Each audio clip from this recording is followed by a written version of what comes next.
Hi, guys. Welcome back to the podcast. Today, we are joined by a very powerful healer, Garz Chan. Garz is an energy healer who works in so many different modalities and is the founder of Alchemist Arts Healing as well, which is her workshop for teaching you guys how to tap into your own healing gifts. So I took Garz's course a while back, and I have to say her methods are very powerful. So I know from personal experience that she is the real deal. Thank you so much for being here today, Garz. Thank you for having me, Sam. It's a pleasure. Yay. So Garz, can you talk a little bit about exactly what do you do for clients in sessions? Because you have so many modalities. Even when I'm looking into your modalities, I'm like, where does she begin? There's so many places to go within healing. So can you talk a little bit about what you're doing for clients in your sessions? Yeah. So it depends on the issue, but basically people come to see me to clear some kind of blockage, whether it be a health issue or there's a blockage in their career or relationships or, whatever it is. And then I just drop into the person's energy field and all the information is there. And I will tend to see images from other lifetimes. In the 3D, we call it a past life, right? Because in the 3D, there is past, present, and future. But in the 5D, there is no past life. It's all happening simultaneously. Mm-hmm. So a past life is really a parallel life. A future life is really a parallel life, right? So when I drop into the person's energy field, I start seeing things, snippets, images, and sometimes I will hear words, and sometimes I will feel issues in my own body. And then I just start clearing and deleting. Sometimes I just see so many images, snippets from other lifetimes that come in very fast, very quickly. And then sometimes I need to go in and kind of like dig in a little deeper. Sometimes I will perform psychic surgery, so just start pulling out things that are stuck in the person's body or the subtle bodies. And sometimes it's clearing an accumulation of sadness or anxiety or fear. And sometimes it's dissolving or neutralizing abuse that they've experienced in their childhood. And things get passed down from family members, ancestors, other lifetimes, the collective conscious, right? Some people absorb a lot of fear from the collective conscious, subconscious, unconscious. So it just depends. I just let I don't follow any steps per se. Mm-hmm. I just let the session will guide me. It's like you let the energy work through you, like whatever energy wants to come forward. And so also it sounds like you're working with a lot of different clairs when you're doing this work. So probably clairsentience, clairvoyance. So do you feel like you've really opened yourself to pretty much probably all the clairs? Do you see? Do you feel? Are you kind of in tune with every sort of clair as well? Yeah, I would say primarily growing up when I was younger, I was very clairsentient. So I could feel a lot of things. I could feel other people's emotions, other people's pain. I could feel spirit activity around me. And then I would say when I started developing psychic development and learning different energy modalities, healing modalities, then my clairvoyance started strengthening, and then my clairaudience started activating, and then my claircognizance started coming online. Mm-hmm. So when you start developing, as I'm sure, when you take courses and classes, it all starts coming online, right? Mm-hmm. Yeah, it's pretty overwhelming sometimes. So I want you to talk a little bit, if you can, about your own experience being so sort of intuitive and empathic growing up, because I know a lot of people out there listening are going to be like, oh, I know how overwhelming that experience can be. So for you growing up, did you feel overwhelmed by your gifts? Did you always feel like a healer? Did you feel super empathic? What was your experience as a child, or kind of going into your youth as well? I was always very empathic. Mm-hmm. And, people who have experienced Well, people who have been raised in abusive or violent households will know what that's like, right? To be empathic, because it's a trauma response. You're always on guard. You're always sensing the mood of people around you, right? Yeah. Is this person going to be in a bad mood? Are they going to be in a good mood? Is it okay to speak, right? And so there's this hypervigilance that comes with being an empathic child. So I guess it's a positive and a negative of being raised in an abusive or violent household is that you become very empathic and you become highly sensitive to the energies around you. The good thing is it teaches you how to read people.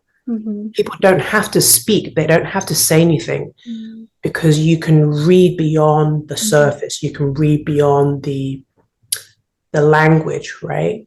And they say that 70% of communication is non-verbal. And when you are empathic or highly sensitive, you're very aware of everyone's communication, the slightest shift in energy, right? Body language. You're really in tune with body language, facial expressions, the way someone moves, the way someone picks something up, the way someone puts something down, the way someone gets up out of the chair. You're really in tune with it all. And yes, it can be really, really overwhelming, but I feel like for me, it was just so normal. I don't know what it's like to not be in tune with the people around me. And yes, it can be tiring. Yeah, definitely. It can be really draining. Yes. To always be switched on. And I think that's why a lot of us go through phases, especially indigo children, they go through phases of being addicted to some kind of substance. Yes.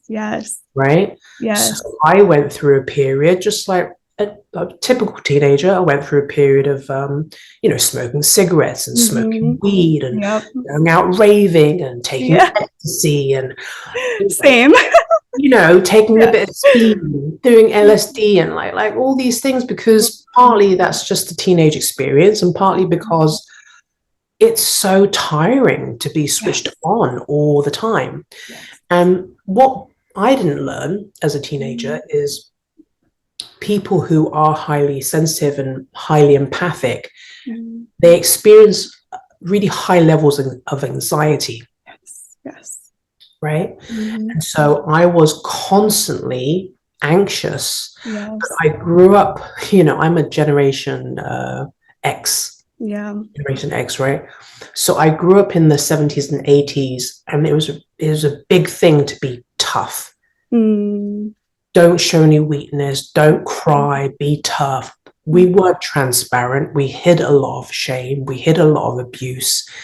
And so it wasn't okay to be sensitive. It wasn't okay to cry. It wasn't okay to be highly sensitive. It wasn't okay to be empathic.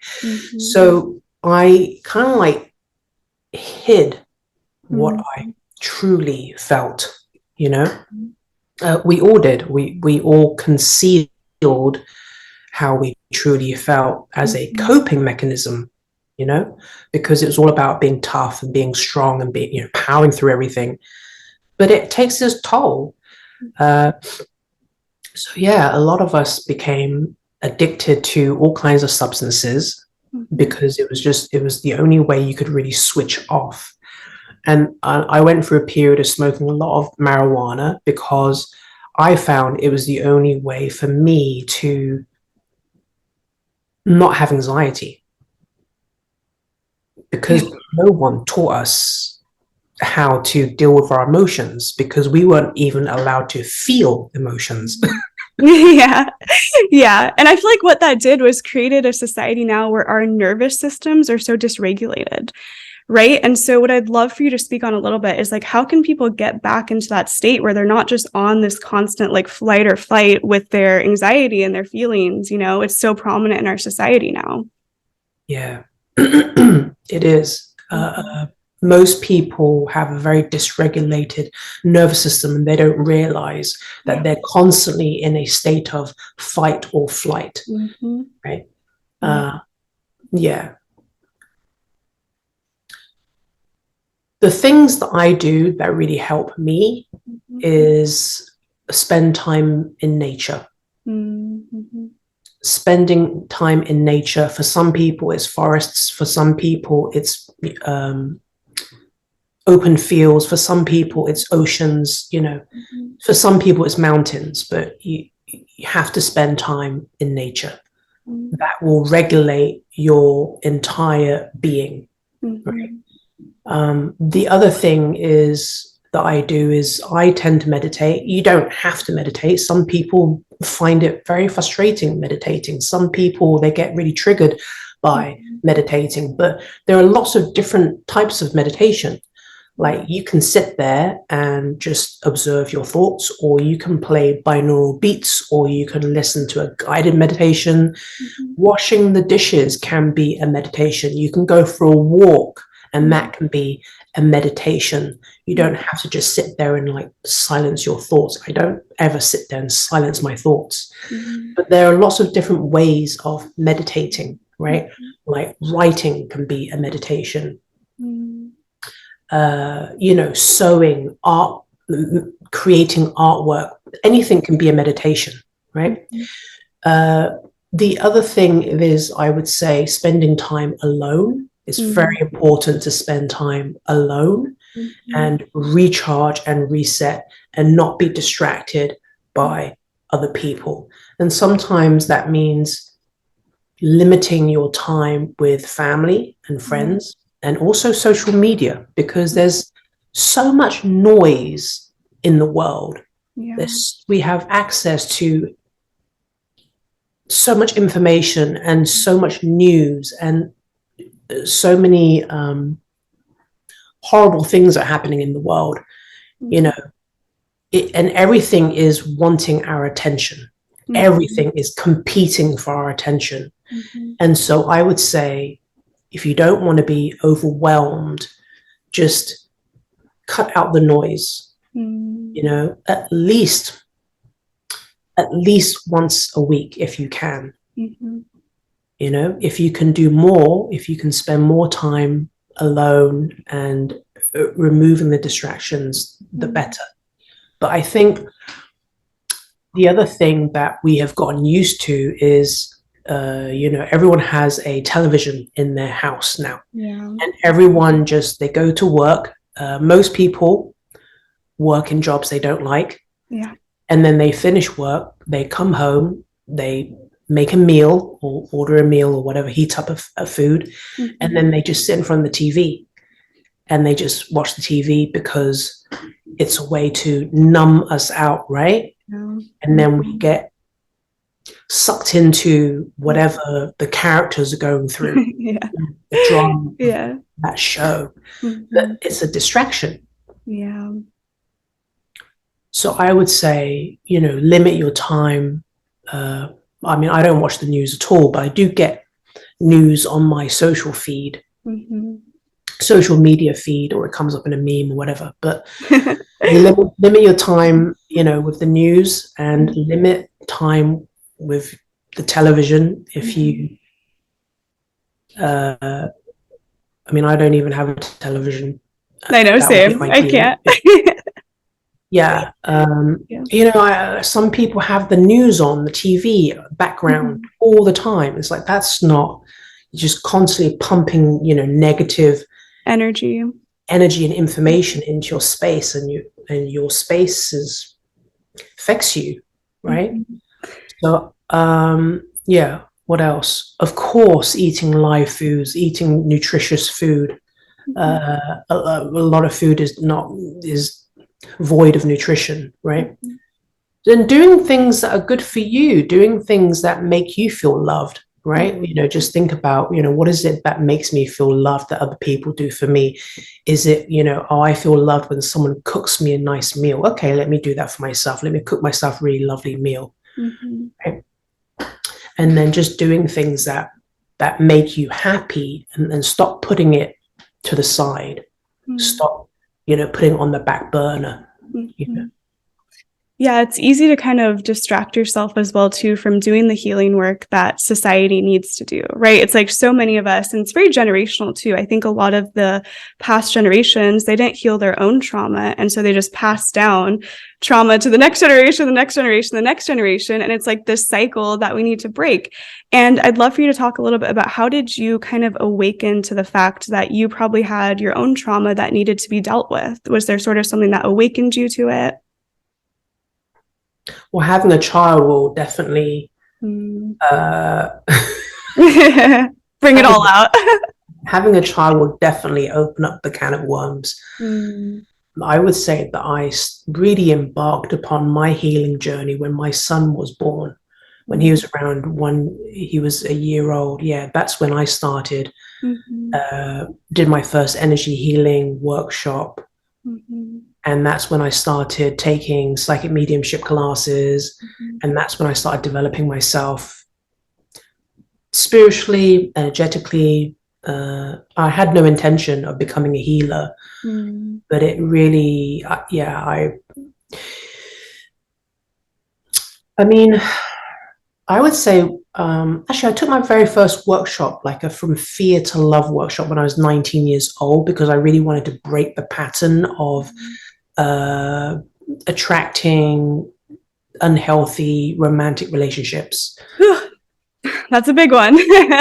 Yeah. But I realized even around, in my late teens, I thought, this is not working for me. And I don't know what I've done in other lifetimes, but I need to break this. I really need to break this because it feels like a curse. So I've always been interested in breaking those ancestral curses or clearing up karma from other lifetimes. But I would say my path as a healer really started when my son was born. And so he turns 16 soon this month. So I'd say it's been about a 15-year journey, full on. Yeah. So where do you think that sort of like resistance, because I feel like you did have some resistance right at first to becoming a healer, and I think we all do, like no one, I mean, maybe some people do, but for the most part we kind of just get catapulted into this journey, and it's just kind of like, okay, here we are, universe. So for you, where do you think that resistance came from? Did you feel like that's not for me? Did you feel like, do I have those gifts? Like, where did that sort of lie within your energy field?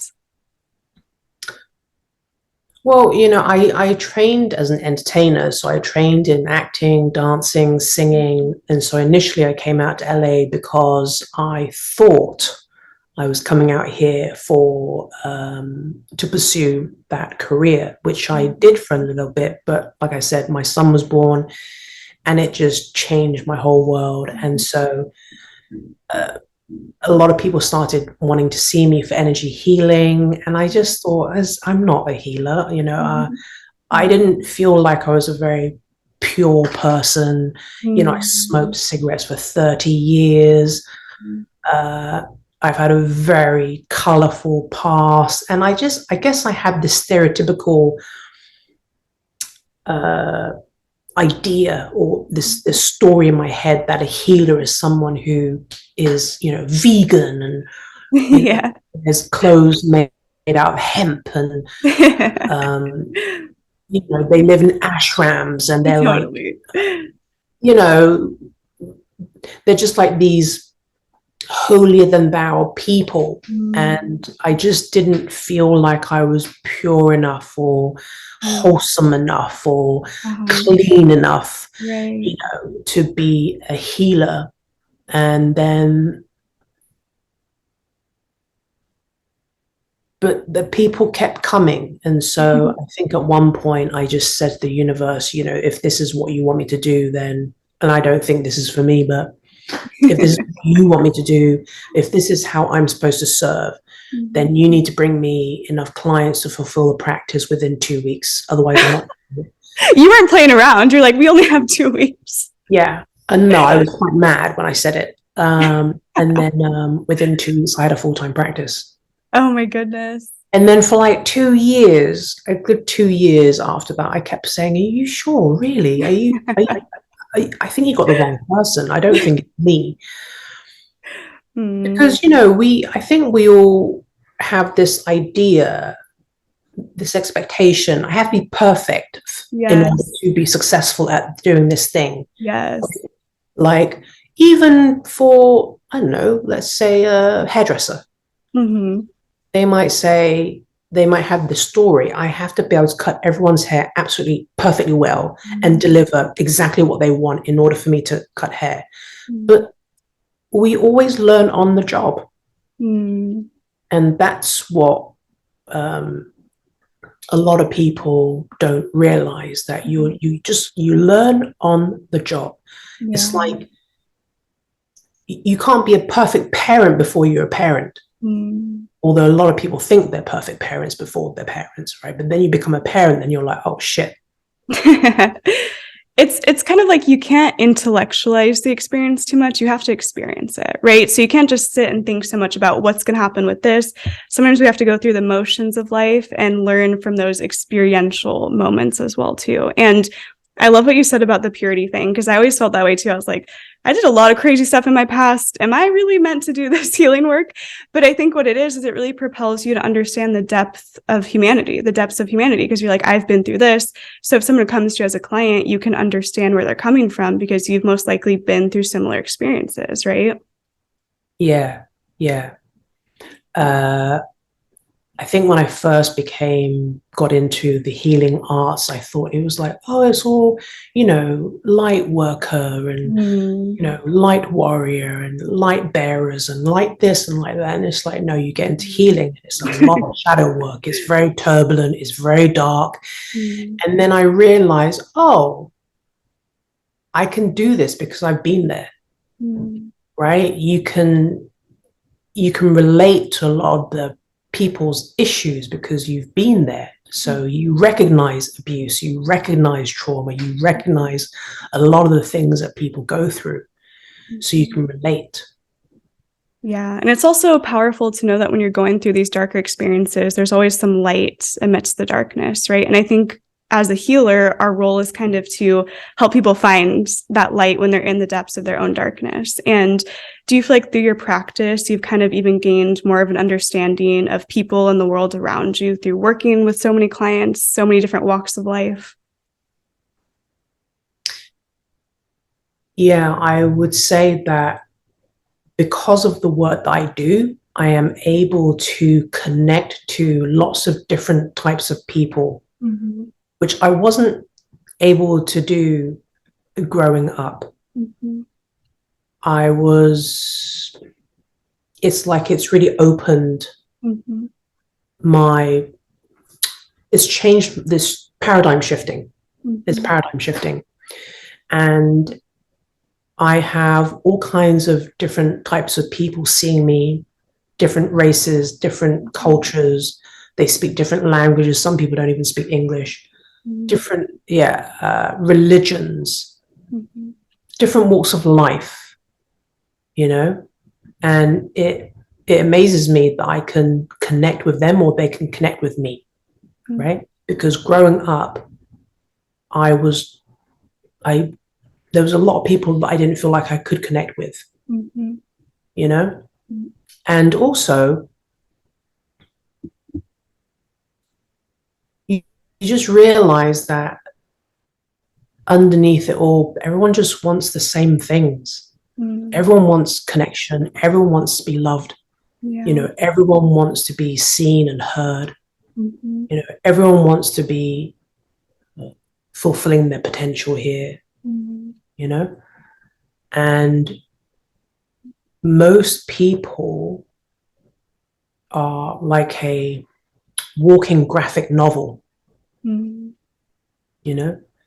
sometimes, honestly, it amazes me the spirit of people, the amount of shit that they go through, the amount of trauma and abuse that people go through, and they still get up barely. I mean, that people are highly, functioning traumatized people, Yeah. you know? It's amazing how people just still get up every day and, you know, get through life, yet they have gone through some horrendous, horrific things Mm. in this life, you know? So it's also very inspirational. Mm. When I work with people, it's very, yeah. What I say, once a month, once every 2 months, I'll hear something, a story that'll just take the wind out of me Mm. because it's so horrific, Mm. and then it's like, wow, this amazing that this person still gets up every day and goes to work and takes care of their family and does their best to be a good person, or you know, it's, yeah, it's interesting working with people.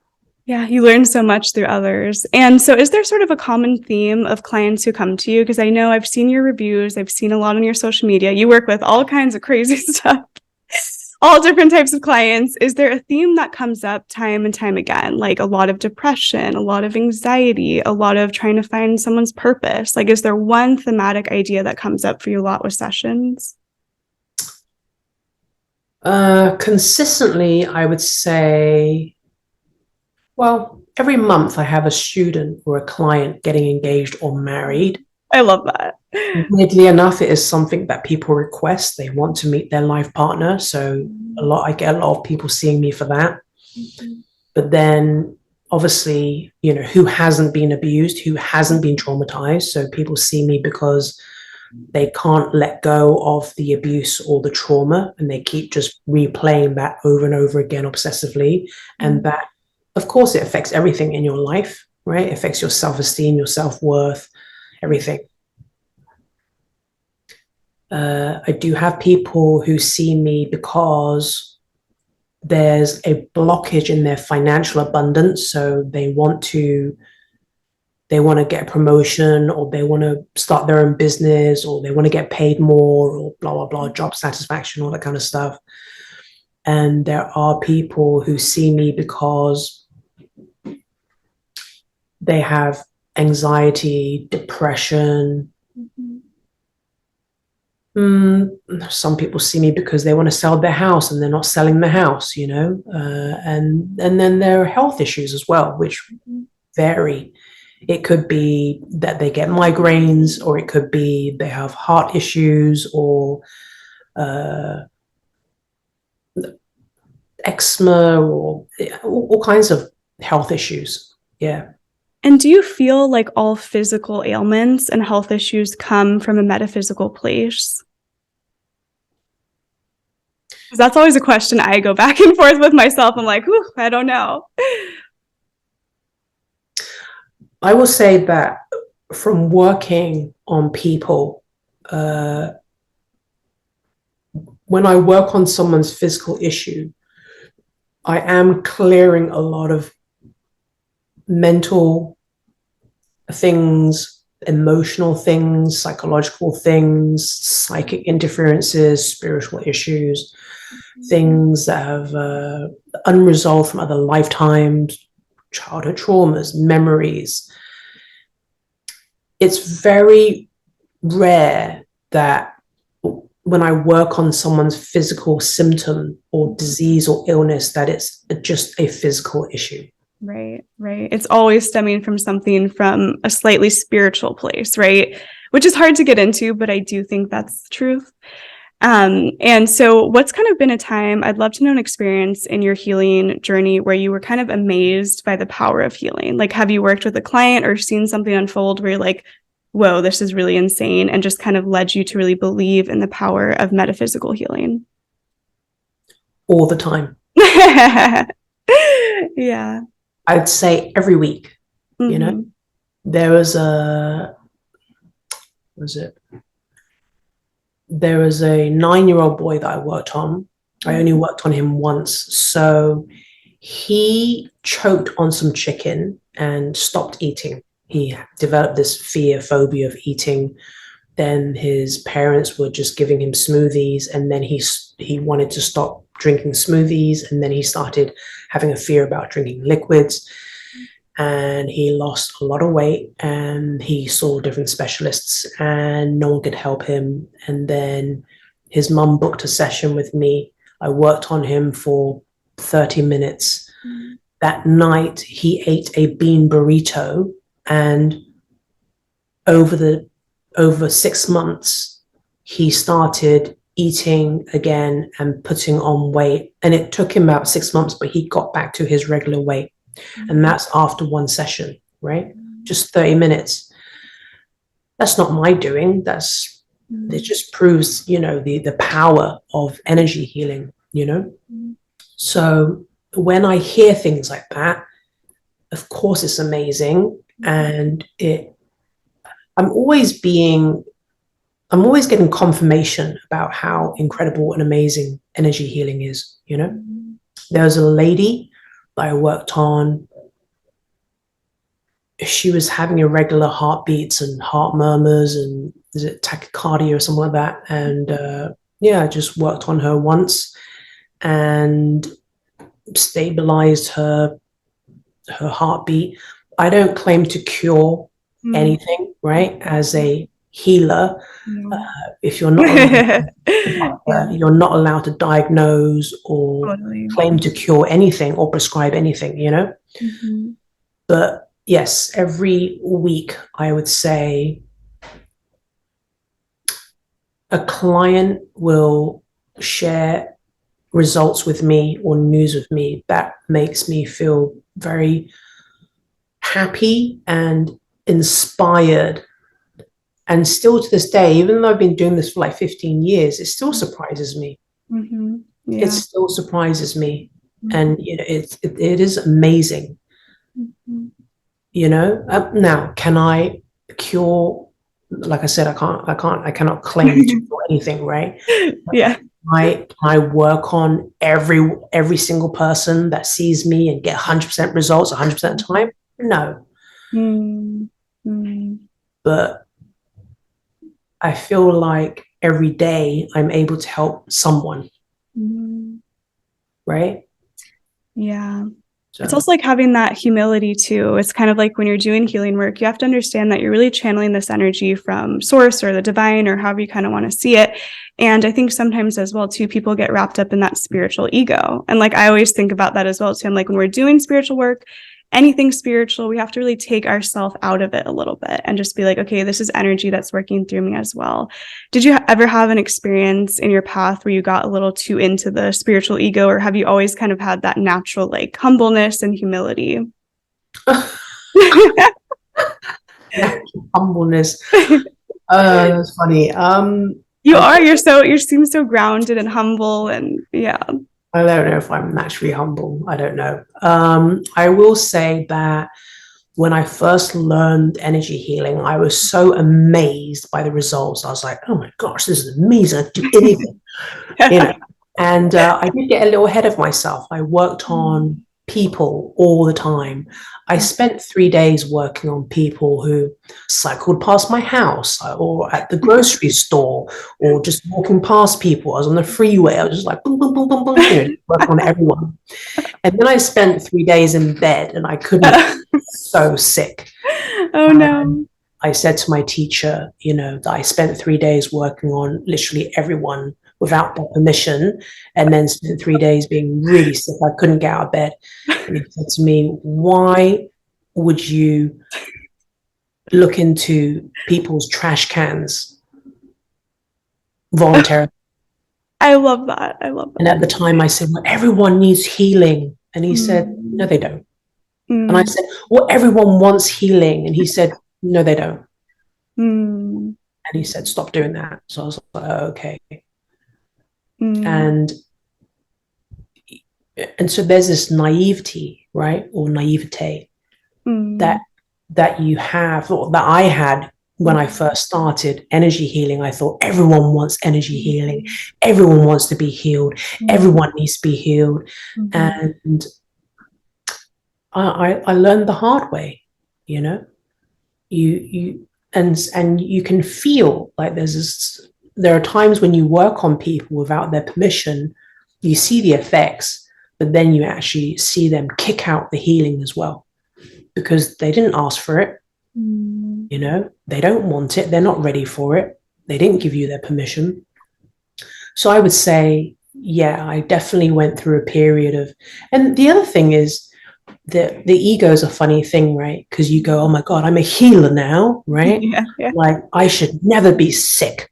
I yeah. should have nothing wrong with me. Mm, I should be able to work on myself. Like I mm, should have no allergies. And it's like, mm. oh, come on, stop it. No, You know, no, no. that's just bullshit, you know? Yeah. That's like saying, a professional hairdresser should never have a bad hair day, you know, Mm, whatever. But there are expectations. There is a bit of the God complex where you go, I'm a healer. I should be in perfect health at all times. It's like this being a healer is just what I do, and mm, it does elevate the human experience, but you can't bypass the human experience, mm. you know? I love that you said that. Yeah, I feel like it's so easy to bypass the sort of like physical existence and the physical body where it's like we have to also live out. We're here in these human bodies to be human, right? We're not here to transcend the human experience or get out of it. We're just here through healing. The way that I see it is just to enjoy the human experience more and feel better in our human existence, despite all the trauma and the pain and the hardship and the anxiety and all the things that we go through, right? It's not about getting into this 5D space. It's like be here and be grounded into the world as well, too. And what would you say for people who are on their spiritual path and they're kind of wondering, what can they do for themselves to kind of tap more into their own healing gifts? You have a really amazing course on that, which I'd also love to talk to a little bit, is how did you kind of get into creating that course as well? Teaching is not something that I set out to do, but a lot of people started asking me, a lot of my clients started asking me, can I learn this? Will you teach me? And I thought at the time, there's no way I can teach. I don't know enough. I'm not a master. Uh, but I asked for a sign and I got a very clear sign, very clear. I was literally driving down the road and I said to the universe, shall I teach or shall I not teach? And then I pulled up to a red light, and on the side of the van, parked van, it said teach. Oh my goodness. And I was like, You're like, got it. yeah. And then I sat in meditation and I started getting anxiety about teaching. And I was like, oh, I don't know enough and I don't have all the answers. And, I don't do well speaking in groups, and, I'm introverted and I get drained from people's energies, and I started like, spiraling. And then I heard, it's not about you. Ooh. Yeah. Oh, I love that. I love that. Yeah. Said, you're right. You're right. It's not about me. I'm spiraling and unraveling because I'm being self-absorbed right now, and caught up in my ego, and it's really not about me. It's like people want something and to just deliver. It's for them. Focus on them. Focus on what they need. And so then I started teaching, and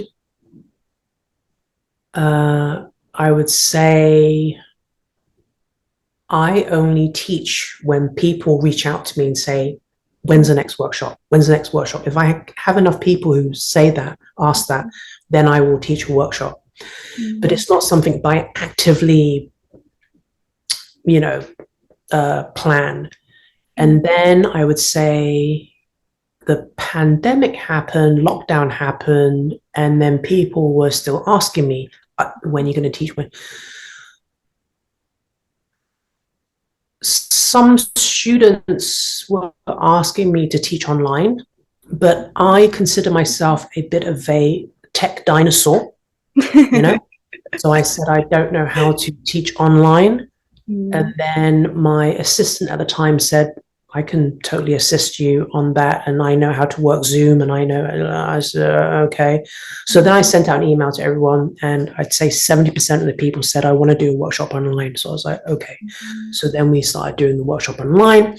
And then people reached out to me and said, I am a full-time mother. I take care of or I take care of someone full-time, or I teach full-time. I have a full-time job. I'm in Australia.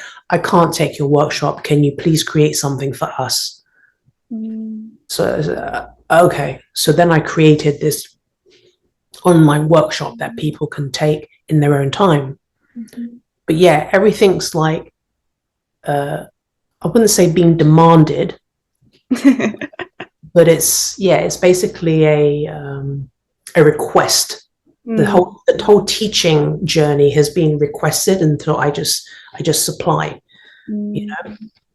Yeah, I love that. I love what you said about sometimes when we get into those spirals and we get so like self-absorbed, because I was just talking about this the other day, and it's almost like selfish when we get so into ourselves and we're so anxious and we're so depressed and we're so this and we're so this. And it's not that it's not valid, but it's like we need to get out of that and get into our purpose. Right. And get into being more of service, because when you're in purpose and you're in service, you don't have time to sit around all day and be like me, right? It's like there's a lot of healing that can come from finding your purpose. And do you have any sort of advice for people out there who want to find their purpose, want to be more of service? What would you say about finding your purpose as well in this lifetime? I know it's a big question. Well, I believe that we have different purposes. So my purpose is not just about being a healer or a teacher. I also published my first children's book recently, which won an award. So, oh wow, that's amazing. Thank you. Yeah. What is the book called? Can people purchase that? Yeah, it's on Amazon and it's called The Kindness Guru.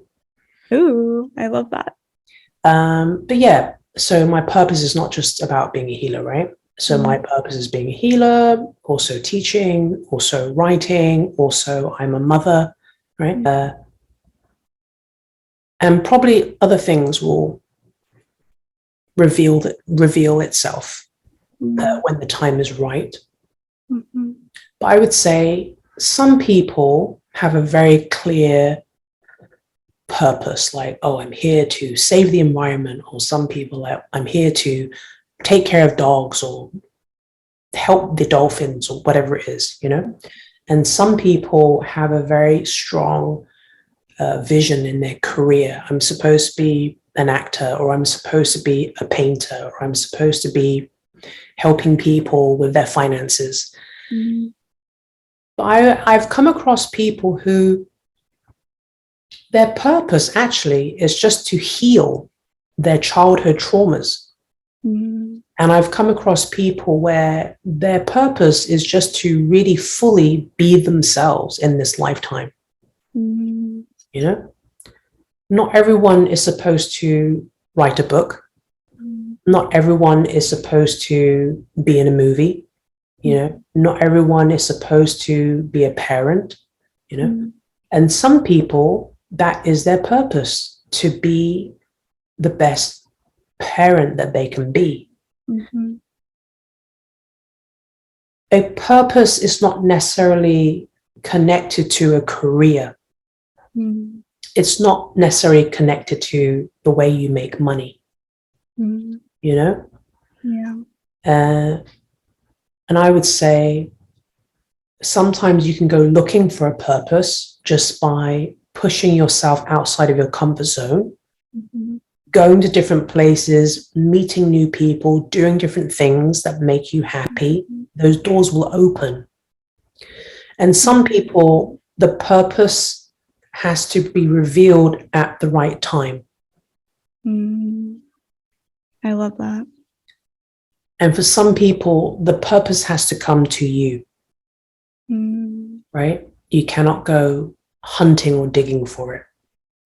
The obvious thing to say is, if you could wake up every day and you didn't have to worry about money, what would you do? Right? That's the obvious thing to say. The other obvious thing to say is, if you couldn't fail at anything, what would you do? Right? If you were guaranteed success, what would you do? But that's not necessarily a purpose. You know, that can come from the ego. Right? It can come from a desire from the ego. Just like when I was growing up, most people fantasized about being rich and famous, but that's not really a purpose, is it? No. That was coming from the ego. That was coming from a place of not being good enough, right? Undeserving, unworthy, being unseen, being unheard. So of course we want to be rich and famous because we think then we'll be recognized and accepted and seen as special, as important, right? And I'm not saying that people who are rich and famous, I'm not saying that's not their purpose. That if you are, then obviously that is your purpose. Do you know what I mean? Right. But I feel like a lot of people think that your purpose is something that is huge and it's big and it's connected to your career and it's connected to making money. And it doesn't necessarily have to be about that. Yeah, it's also like I feel like your purpose can change at different points in life. Like you can be in one purpose at one point and then it can unravel a whole new purpose and then you're doing something else. Like for you, 1 minute you're teaching and then you're writing a book, right? And so it's all these different things that unfold as you're kind of living your life too. I think sometimes we live our life and through those experiences, the purpose kind of comes to us more so. And I'd love to ask as well, Garz, one last question for you today is for people out there who are kind of wondering how can they start their healing journey? What can they do to kind of tap into their own healing abilities? Do you kind of feel like there's any advice to give people out there as well? Well, everyone has the ability to heal. When you cut your finger, you're the one who heals it. When you get a cold, you're the one who heals it. When you break a bone, you're the one who heals it, right?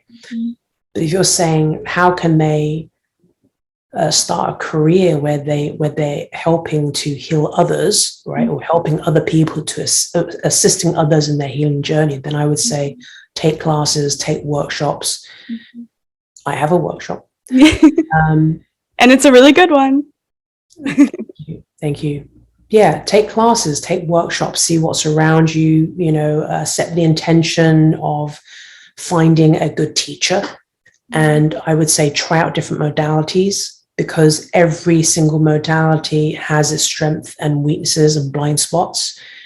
I've studied over 20 different modalities and just be wary of people who say my modality is the best, right? It's like they're all great. They're all good. They all have their strengths and they all have their weaknesses. I have not come across one modality that cures all, right? So I would say just try out different things. Like if you went to a really great restaurant, you would want to try out different things on the menu. See what you're drawn to, see what resonates with you, see what you're good at. What you gravitate towards, and these modalities or these methods and these manuals, it's just a way for you to get in. But once you get in, you develop your own, you do your own thing,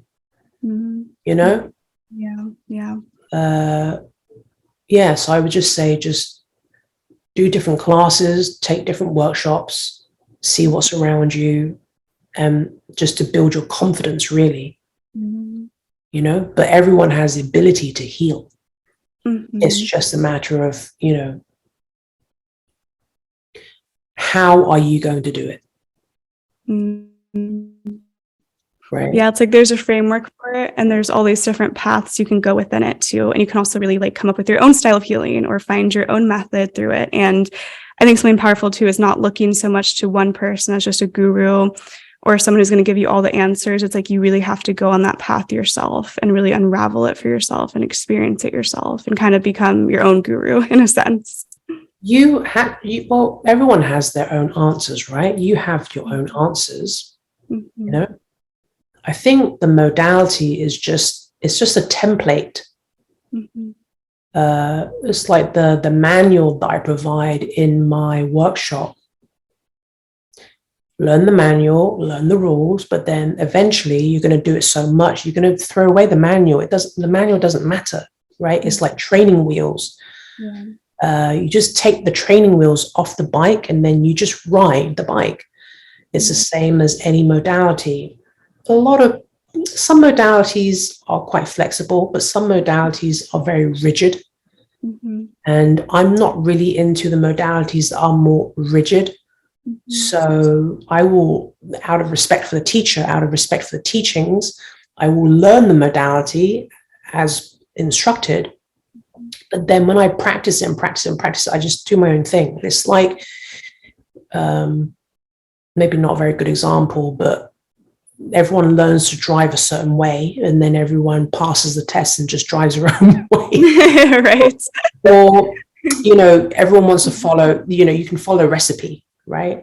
But then after you've made the recipe a bunch of times, you just going to add a bit of this, and you just experiment, you cater it to yourself, and that's all a manual is just training wheels. It's just to get you in there, build your confidence. But once you're in, you should develop your own style, right? And that's why certain people are going to see you rather than seeing me, because you have your own style that's unique to you, that your people are going to gravitate towards,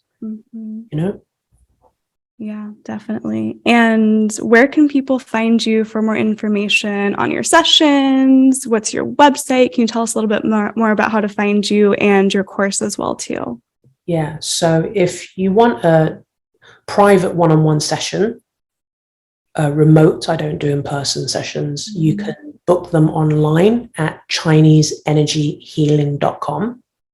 And if you're interested in taking the workshop, it's alchemistsartshealing.com.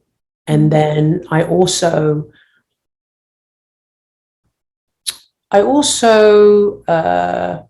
post free content on my YouTube channel, which is Alchemists Arts Healing. And I also post free content on my Instagram, which is at Garz Chan. Yeah. Awesome. Yeah, and you have some pretty crazy stuff on there. I love looking at all of it. I'm like, whoo, you're always doing something new. Well, thank you so much, Garz, for coming on today. I so appreciate it. You have so much knowledge and wisdom, and you guys really need to check her out, get a session, or take her course if you guys want to become a healer yourself. Thank you so much, Garz, for being here. I really do appreciate it. Thank you. Thank you for having me. Thank you.